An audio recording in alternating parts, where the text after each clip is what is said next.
നമുക്ക് വേണമെങ്കിൽ പോയിരിക്കാൻ പറ്റും. ഞാനിപ്പോൾ അകത്തോട്ടും കയറുന്നില്ല, അപ്പുറത്തെ സൈഡിലും പോകുന്നില്ല. ഞാൻ ഓൾറെഡി 2-3 ടൈംസ് ഇവിടെ വിസിറ്റ് ചെയ്തിട്ടുള്ള കാരണം നമ്മൾ അങ്ങോട്ടൊന്നും പോയില്ല. ഞാനിവിടെ ഈ പാട്ടും കേട്ട് ജസ്റ്റ് ഇവിടെ ഇരിക്കുമായിരുന്നു.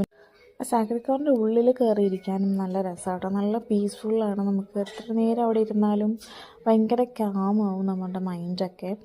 പിന്നെ വെളിയിൽ ഇതുപോലെ നമുക്ക് വേണമെങ്കിൽ കണ്ടുകൊണ്ടും കുറേ നേരം നിൽക്കാം. ഈ സ്റ്റെപ്പ് ഇറങ്ങുന്നത് കുറച്ച് ബുദ്ധിമുട്ടുള്ള കാര്യമാണ്. അതുകൊണ്ട് നമ്മൾ കേബിൾ കാർ ഇതുവരെയും ട്രൈ ചെയ്തിട്ടില്ല. അപ്പോൾ ഇപ്രാവശ്യം കേബിൾ കാറിൽ വന്നിട്ട് പോയി നോക്കാമെന്ന് വിചാരിച്ചു. ഇത് ഫ്രീ ആണ്, പെയ്ഡൊന്നുമല്ല. നമുക്ക് നോർമൽ നമ്മളുടെ ബസ്സിലൊക്കെ കയറുന്ന ടിക്കറ്റ് ഉണ്ടെങ്കിൽ അത് തന്നെ ഇവിടെ സ്വൈപ്പ് ചെയ്താൽ മതി. താഴത്തോട്ട് ഇറങ്ങാം. താഴെ പിന്നെ ഒത്തിരി കടകൾ. നമ്മുടെ പ്രത്യേകിച്ച് ഈ ബാഗുകൾ, ഫ്രിഡ്ജ് മാഗ്നറ്റുകൾ, പിന്നെ ചെറിയ ചെറിയ സാധനങ്ങളൊക്കെ വാങ്ങിക്കാൻ പറ്റുന്ന കുറേ ഷോപ്പുകളുണ്ട്. ഇത് താഴത്തോട്ട് ഇങ്ങേയറ്റത്തുനിന്ന് അങ്ങേയറ്റം വരെ ഫുള്ള് ഷോപ്പുകളാണ്.